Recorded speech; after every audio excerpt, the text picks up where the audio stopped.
Magyanatimirandasya Gyananjalashalakaya Chakshurunmilitam Yena Tasmai Shri Gurave Namaha Shri Chaitanya Manobhishtam Stapitam Yena Bhutale Swayam Rupa Kadama Yam Dadati Sva Padantikam Vandeham Shri Guru Shuta Parakamalam Shri Gurun Vaishnavamscha Shri Rupam Sagrajatam Sahagana Ragunatam Vitam Tam Sajivam Sadvaitam Savadhutam Parijana Sahitam Krishna Chaitanya Devam Shri Radha Krishna Padan Sahagana Lalita Shri Vishakambhitamscha He Krishna Karuna Sindho Dina Bandho Jagatpate Gopesha Gopika Kanta Radha Kanta Namostute Tapta Kanchana Gaurangi Radhe Vrindavaneshwari Vrishabhanu Sute Devi Pranamami Hari Priye Vanchakalpa Tarubhyascha Kripa Sindhu Vacha Patitanam Pavanebhyo Vaishnavebhyo Namo Namaha Shri Krishna Chaitanya Prabhu Nityananda Shri Advaita Gadadhara Shivasadi Gaura Bhakta Vrinda Hare Krishna Krishna Krishna Hare Hare Hare Rama Rama Rama Hare Hare Hare Krishna. So today we'll continue with reading from Bhagavad-gīta as it is, from His Divine Grace A.C. Bhaktivedanta Swami Prabhupāda, founder-ācārya of International Society for Krishna Consciousness. So last time we spoke how Krishna defeated Arjuna's argument about enjoyment, and he told him basically that either he will win the battle and he will thus get the kingdom, so this is for his enjoyment, or he will lose or will be defeated, killed, and then he will go, because Kshatriyas who die in the battle, on the battlefield, they go to heavenly planets. So that would be his second option as a destination. So enjoyment would be there anyway. And now Krishna will move, because Arjuna is still not much convinced. So he will a little bit raise the bar in the philosophical point of view, and he will speak instead of karma-kāṇḍa, which is something for the fruits of the endeavor, about naiṣkarmya, which is action without fruitive results.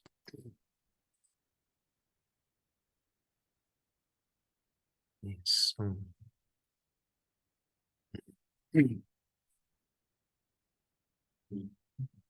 238. Sukha dukkhe same kritva labha labho jaya jayo tato yudha yujyasva naivam papam avapsyasi. Sukha, happiness, dukkha, and distress, same, in equanimity, kritva, doing so, labha, alabho, both profit and loss, jaya ajayo, both victory and defeat, tataha, thereafter, yudhaya, for the sake of fighting, yujyasva, engage, fight, na, never, evam, in this way, papam, sinful reaction, avapsyasi, you will gain. Translation: do thou fight for the sake of fighting, without considering happiness or distress, loss or gain, victory or defeat, and by so doing you shall never incur sin. Purport: Lord Krishna now directly says that Arjuna should fight for the sake of fighting, because he desires the battle. There is no consideration of happiness or distress, profit or loss, victory or defeat in the activities of Krishna consciousness. That everything should be performed for the sake of Krishna is transcendental consciousness. So there is no reaction to material activities. He who acts for his own sense gratification, either in goodness or in passion, is subject to the reaction, good or bad. But he who has completely surrendered himself in the activities of Krishna consciousness is no longer obliged to anyone, nor is he a debtor to anyone, as one is in the ordinary course of activities. It is said, Devarshi bhutapta nrinam pitrinam nakinkaronayam rinicharajan sarvatmanayak sharanam sharanyam gato mukundam parihritya kartam. Anyone who has completely surrendered unto Krishna, Mukunda, giving up all other duties, is no longer a debtor, nor is he obliged to anyone, nor the demigods, nor the sages, nor the people in general, nor kinsmen, nor humanity, nor forefathers, This is from Bhagavatam 11.5.41. There is the indirect hint given by Krishna to Arjuna in this verse, and the matter will be more clearly explained in the following verses. So Krishna, as I said, is raising the bar, and now he's telling him, telling to Arjuna that he should fight without considering any results what will come from the fight. So no more thinking about any enjoyment or whatever there could be from this fight as a result, loss or gain, victory or defeat, just for the sake of fighting because Krishna wants it. And this is how basically this consciousness is introduced there. Consciousness, or I mean transcendental consciousness, when we think of Krishna, that we are doing the activities for him, and then it doesn't matter what will be the result, because the result is Krishna's business. This is not our consideration, because we do our best effort to please him. So in this way, he is also protecting us from any reactions from these activities. So no more there is any good or bad. Good or bad are basically material considerations, but in Krishna consciousness, everything is transcendental. So whatever comes from this activity, this is what Krishna desires, or this is his result. So we are not considering it for ourselves. And also what happens when we act in Krishna consciousness, then usually we are debtors to different living entities like demigods, because they provide us with sunlight and rain and many other facilities we have. Also the sages are giving us knowledge, and like that it goes.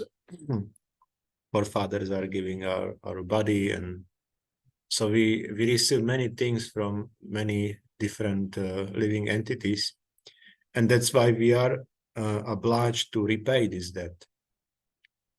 So this is a regular material consideration, that we should also offer something to the society as a payment for this debt.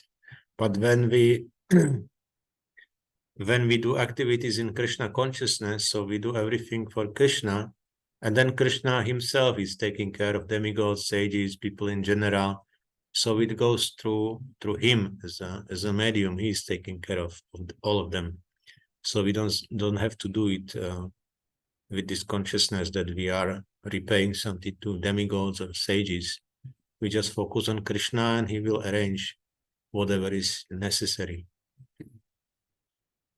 This is, of course, quite higher consciousness than it was before. Just to expect the results for ourselves, we have to be more surrendered, more detached in this way. But also we will see by acting like this. I just heard today one class, and Prabhu was saying that they just depended on Krishna like they were used to when they were brahmacharis. So now he's a grihastha, his family, and he's depending in the same way, and Krishna is also taking care of him. And he was basically narrating some miracles which are happening in his life, just because he was surrendered. He was doing it for Krishna's pleasure, whatever he was doing, and Krishna was also reciprocating. So, like this.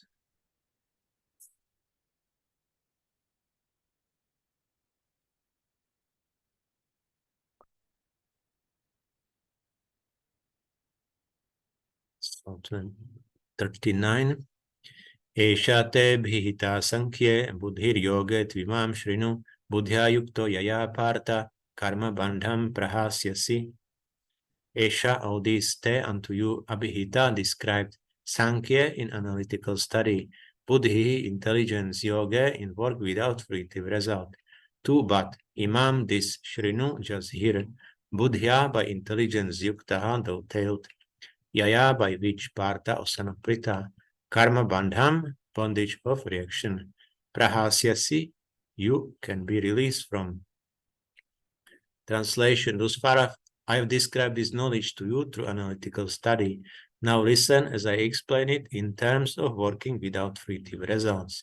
O son of Pritha, when you act in such knowledge, you can free yourself from the bondage of works. Purport: according to the Nirukti or the Vedic dictionary, Sankhya means that which describes things in detail, and Sankhya refers to that philosophy which describes the real nature of the soul, and yoga involves controlling the senses. Arjuna's proposal not to fight was based on sense gratification. Forgetting his prime duty, he wanted to cease fighting, because he thought that by not killing his relatives and kinsmen, he would be happier than by enjoying the kingdom after conquering his cousins and brothers, the sons of Dhritarashtra. In both ways, the basic principles were for sense gratification. Happiness derived from conquering them and happiness derived by seeing kinsmen alive are both on the basis of personal sense gratification, even at the sacrifice of wisdom and duty. Krishna therefore wanted to explain to Arjuna that by killing the body of his grandfather, he would not be killing the soul proper. And he explained that all individual persons, including the Lord himself, are eternal individuals. They were individuals in the past, they are individuals in the present, they will continue to remain individuals in the future, because all of us are individual souls eternally. We simply change our bodily dress in different manners, but actually we keep our individuality even after liberation from the bondage of material dress. An analytical study of the soul and the body has been very graphically explained by Lord Krishna, and this descriptive knowledge of the soul and the body from different angles of vision has been described here as Sankhya in terms of the Nirukti dictionary. This Sankhya has nothing to do with the Sankhya philosophy of the atheist Kapila. Long before the impostor Kapila's Sankhya, the Sankhya philosophy was expounded in the Srimad Bhagavatam by the true Lord Kapila, the incarnation of Lord Krishna, who explained it to his mother Devahuti. It is clearly explained by him that the Purusha or the Supreme Lord is active and that he creates by looking over the Prakriti. This is accepted in the Vedas and in the Gita. The description in the Vedas indicates that the Lord glanced over the Prakriti or nature and impregnated it with atomic individual souls. All these individuals are working in the material world for sense gratification, and under the spell of material energy, they are thinking of being enjoyers.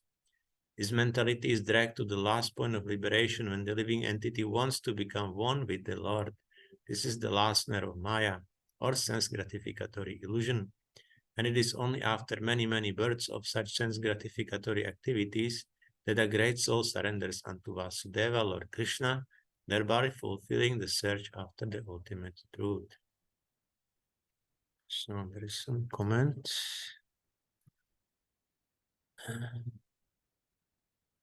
Only true devotees can understand how things happening in the material life.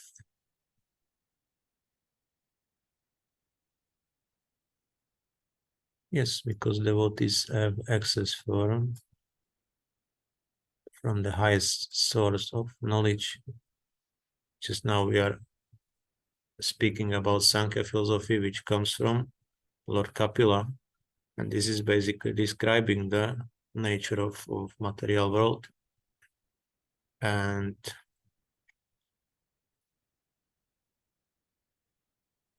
basically Lord Krishna told Arjuna this philosophy, the difference between the body and soul, but compared to the atheistic Sankhya, because in atheistic Sankhya somehow Krishna is not present there. So in this theistic Sankhya, from the real incarnation of Lord Krishna, of course it speaks also about the Supreme Lord.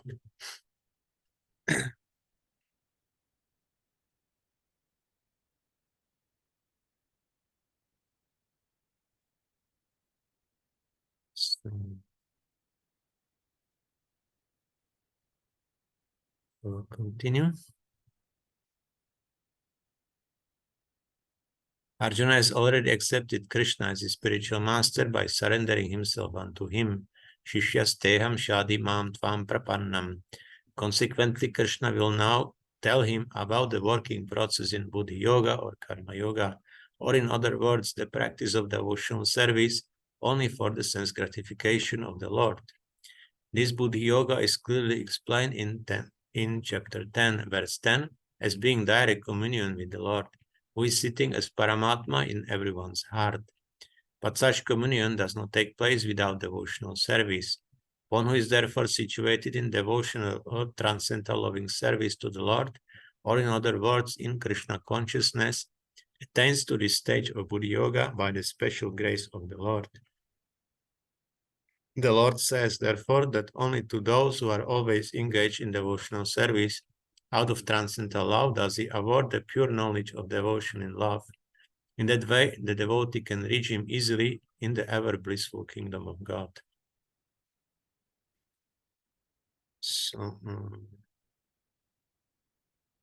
yeah, the Lord says in 10th chapter that he will give to those who are surrendered to him and doing service for him, he will give them the knowledge how to attain him. So this is, and he speaks directly, Dadami buddhi-yogam tam. So he gives the buddhi-yoga this understanding how to attain him. So the devotee then acts with the proper consciousness. He executes service with this transcendental consciousness for the pleasure of the Lord. So basically this now is directing to the sense gratification of the Lord instead of sense gratification of the particular person.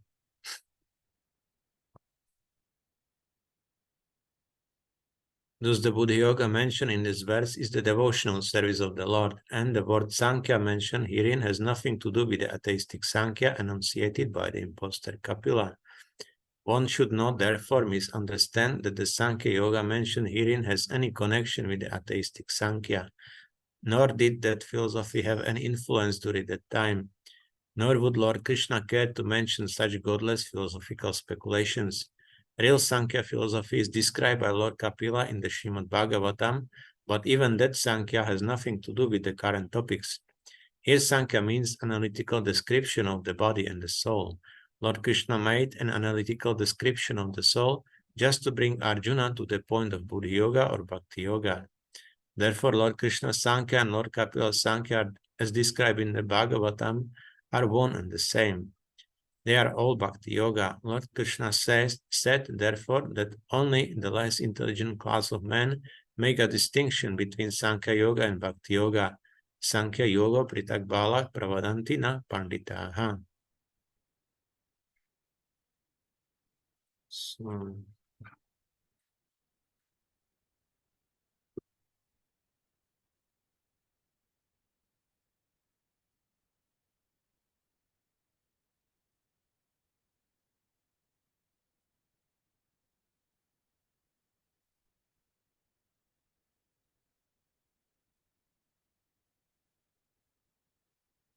I have some comment from Srila Baladev Vidyabhushan on this verse.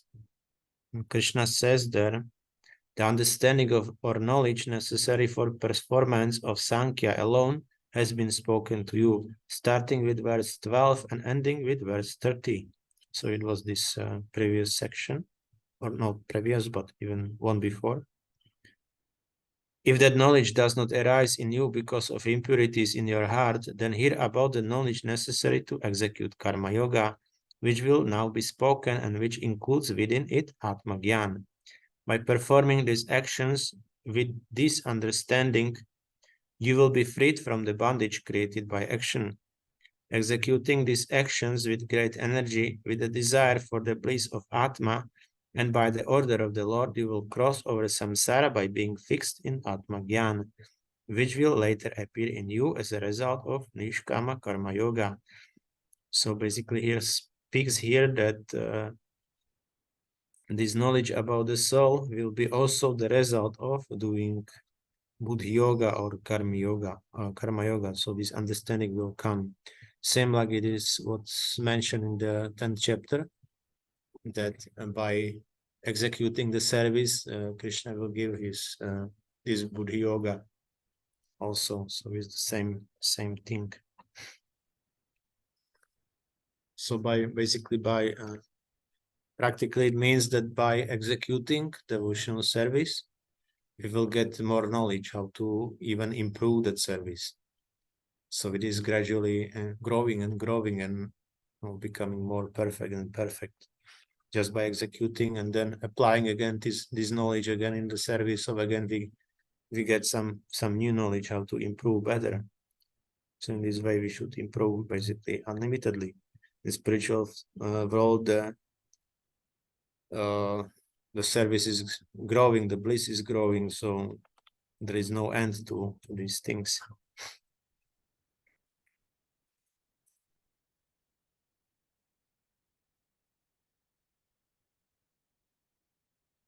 Of course, atheistic Sankhya Yoga has nothing to do with Bhakti Yoga, yet the unintelligent claim that the atheistic Sankhya Yoga is referred to in the Bhagavad-gītā.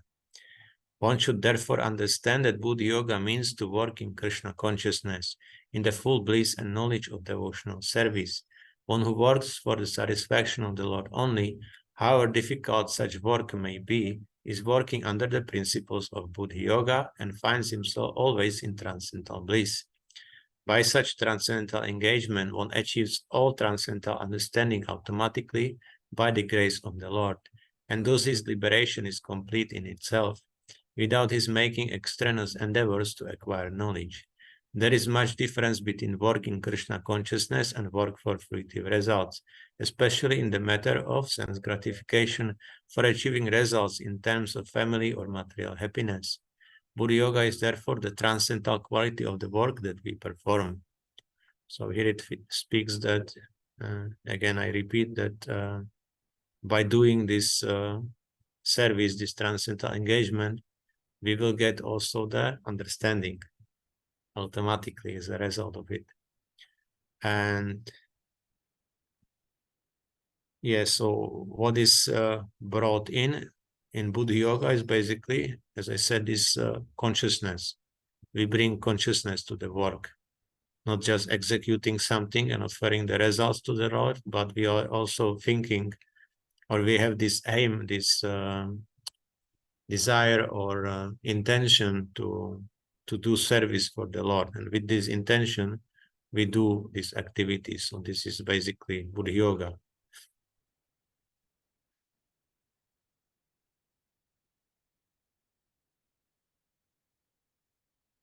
Okay.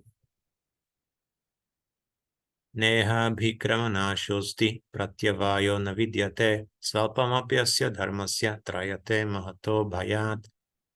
Now there is not iha in this yoga, abhikrama in endeavoring, na shaha loss, asti there is, pratyavayaha diminution, na never vidyate there is, sualpam a little, api although asya of this, dharmasya occupation, trayate releases, mahataha from very great, bhaya danger. Translation: in this endeavor there is no loss or diminution, and a little advancement on this path can protect one from the most dangerous type of fear. Purport: activity in Krishna consciousness or acting for the benefit of Krishna without the expectation of sense gratification is the highest transcendental quality of work. Even a small beginning of such activity finds no impediment, nor can that small beginning be lost at any stage. Any work begun on the material plane has to be completed, otherwise the whole attempt becomes a failure. But any work begun in Krishna consciousness has a permanent effect, even though not finished. The performer of such work is therefore not at a loss, even if his work in Krishna consciousness is incomplete. One person done in Krishna consciousness bears permanent results, so that the next beginning is from the point of 2%. Whereas in material activity, without 100% success, there is no profit. Ajamila performed his duty in some percentage of Krishna consciousness, but the result he enjoyed at the end was 100% by the grace of the Lord. There is a nice verse in this connection in Srimad Bhagavatam 1.5.17. Krishna.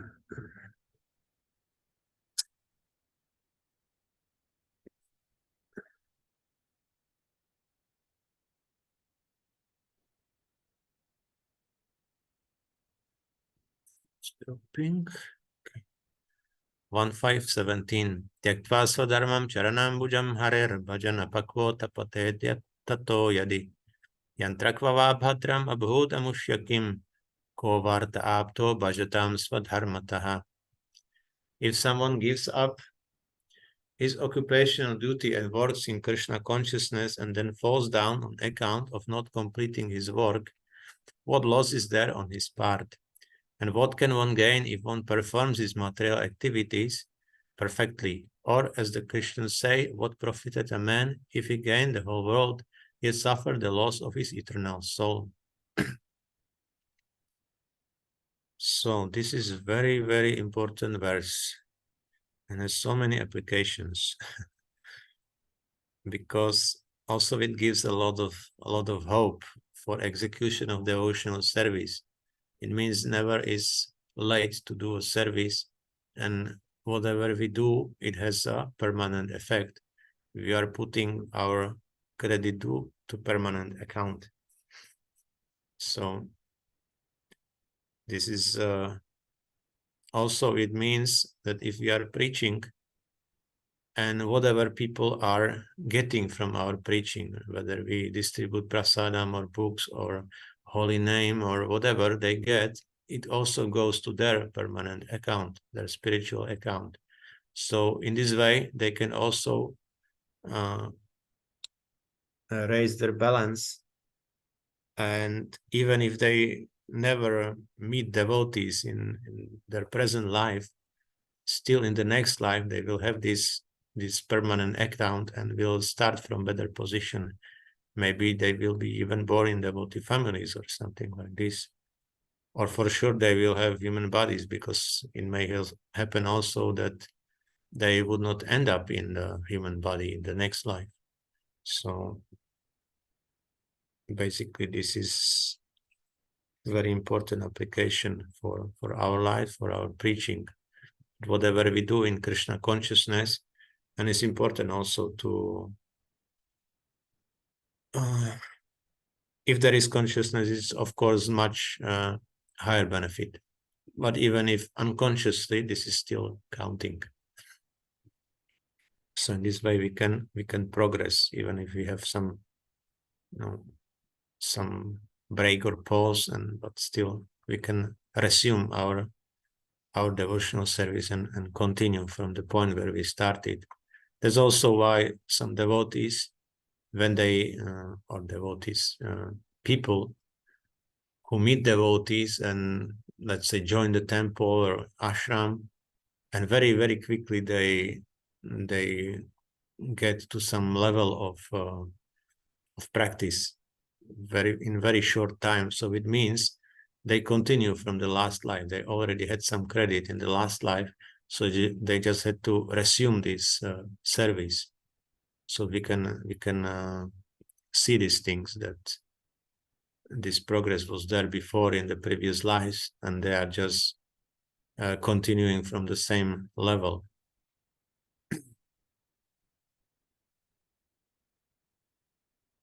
Okay, let's continue. Material activities and their results end with the body, but work in Krishna consciousness carries a person again to Krishna consciousness, even after the loss of the body. At least one is sure to have a chance in the next life of being born again as a human being, either in the family of a great cultured Brahmana or in a rich aristocratic family that will give one a further chance for elevation. This is the unique quality of work done in Krishna consciousness. So there is one quote from Srimad Bhagavatam, 8th canto, 23rd chapter, and second verse is about Bali Maharaj. Shri Bali Vacha Ahapranamaya Kritak Samudyamah Prapanna Bhaktartha Vidho Samahitah Yalokapala Istvaranugraho Marair Alabda Purvo Pasade Surer Pitaha. Bali Maharaj said, what a wonderful effect there is in even attempting to offer respectful obeisances to you. I merely endeavored to offer you obeisances, but nonetheless, the attempt was as successful as those of pure devotees. The causeless mercy you have shown to me, a fallen demon, was never achieved even by the demigods or the leaders of the various planets. The purport says, when Vamanadeva appeared before Bali Maharaja immediately wanted to offer him respectful obeisances, but he was unable to do so because of the presence of Shukracharya and other demoniac associates. The Lord is so merciful, however, that although Bali Maharaja did not actually offer obeisances, but only endeavored to do so within his mind, the Supreme Personality of Godhead blessed him with more mercy than even the demigods could ever expect. As confirmed in Bhagavad-gītā 240, Svalpam apyasya dharmasya trayate mahato bhayat. Even a little advancement on this path can protect one from the most dangerous type of fear. The Supreme Personality of Godhead is known as Bhavagrahi Janardana because it takes only the essence of a devotee's attitude. If a devotee sincerely surrenders to the Lord, as the super soul is in everyone's heart, immediately understands this. Thus, even though externally a devotee may not render full service, if he is internally sincere and serious, the Lord welcomes his service nonetheless. Thus, the Lord is known as Bhavagrahi Janardana because it takes the essence of one's devotional mentality. So this is another aspect of how this consciousness works, that even if we have desire to do the service, even this is counted by the Lord. So not only like we can continue, but we can even, in the mind, we can perform some service for the Lord, even to attempt, even not to do the service. Like Bali Maharaj, he was in such situation that for him it was difficult to openly render some service to the Lord. But he had this desire, so Lord also appreciated. And this bhavagrahi, it means Lord takes the bhava or our intention for the service. It is basically the most important because we are speaking about Krishna consciousness, so we are doing with the consciousness of pleasing Krishna. So that's what Lord is appreciating the most. Okay.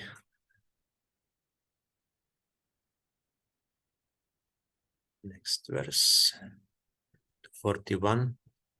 Vyavasayatmika buddhir ekeha kurunandana bahushaka yanantascha buddhayo vyavasayinam. Vyavasaya atmika, resolute in Krishna consciousness, buddhi, intelligence, eka, only one, iha, in this world, kurunandana, a beloved child of the Kurus, bahushaka, having various branches, he indeed, anantaha, unlimited, cha also, buddhayaha, intelligence, avyavasayinam, of those who are not in Krishna consciousness. Translation, those who are on this path are resolute in purpose and their aim is one. A beloved child of the Kurus. The intelligence of those who are irresolute is many-branched. Purport, a strong faith that by Krishna consciousness one will be elevated to the highest perfection of life is called Vyavasayatmika, intelligence. The Chaitanya Charitamrita Madhya 22:62 states, Shada Shabde Vishwas Kohe Suridhanishchoy Krishna Bhakti Kole Sarva Karma Krita Hoy. Faith means unflinching trust in something sublime. When one is engaged in the duties of Krishna consciousness, he need not act in relationship to the material world with obligations to family traditions, humanity, or nationality. Fruitive activities are the engagements of one's reactions from the past good and bad deeds. When one is awake in Krishna consciousness, he need no longer endeavor for good results in his activities. When one is situated in Krishna consciousness, all activities are on the absolute plane, for they are no longer subject to dualities like good and bad. The highest perfection of Krishna consciousness is renunciation of the material conception of life. This state is automatically achieved by progressive Krishna consciousness. So again, this strong faith is that what is important, and the conscious, the one-pointed intelligence also for the service of the Lord. And in this consciousness, one is not anymore perceiving any good or bad, and it's also not working for any material obligations. And also they are not important because results are in the Krishna is in charge of the results. We are not directly motivated by these results. Yeah, comment. Intention plays important role in devotional service. Yes, yes, very true. It's the most important thing. What is our intention?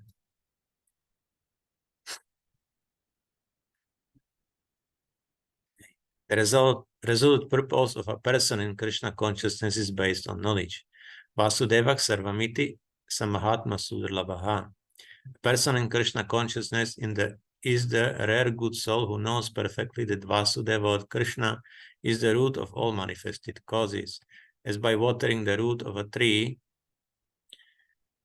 one automatically distributes water to the leaves and branches, so by acting in Krishna consciousness, one can render the highest service to everyone, namely self, family, society, country, humanity, etc. If Krishna is satisfied by one's actions, then everyone will be satisfied. So, yes. But creating intention is an art. Yes.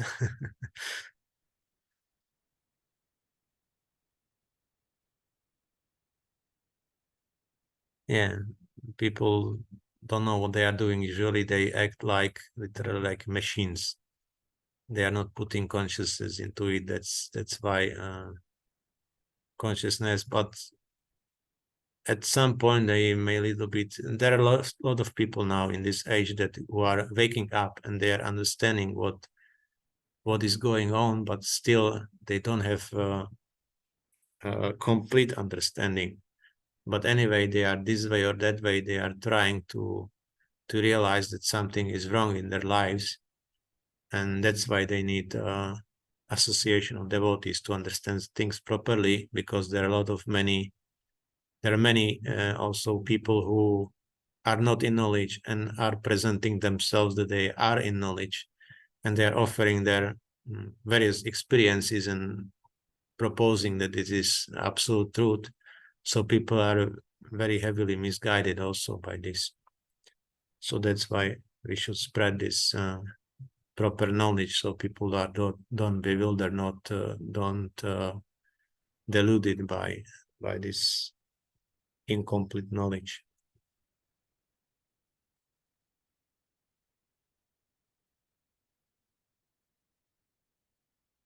Service in Krishna consciousness is, however, best practice under the able guidance of a spiritual master who is a bona fide representative of Krishna, who knows the nature of the student and who can guide him to act in Krishna consciousness. As such, to be well versed in Krishna consciousness, one has to act firmly and obey the representative of Krishna, and one should accept the instruction of the bona fide spiritual master as one's mission in life. Srila Vishnu Chakravarti Thakur instructs us in his famous prayers for the spiritual master as follows. Yasya prasadat bhagavat prasado, yasya prasadat nagatih kutopi, dhyayanstuvam stasya shastri sandhyam vande guru shri charanara vindam.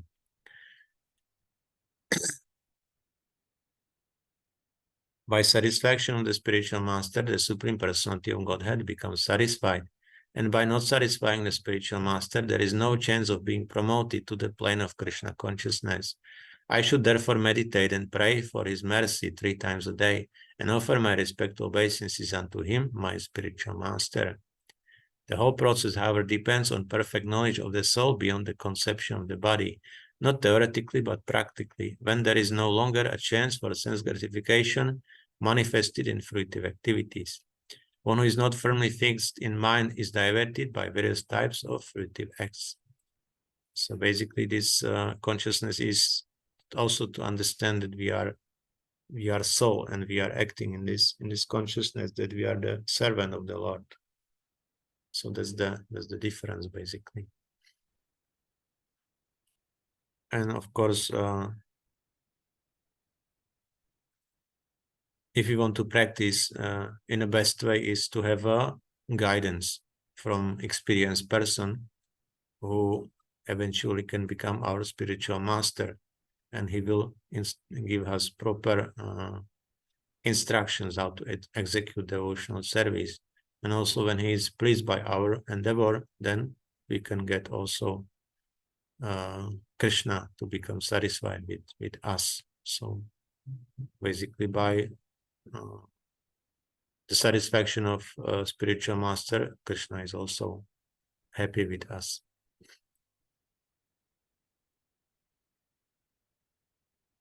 Okay, so that's it for today.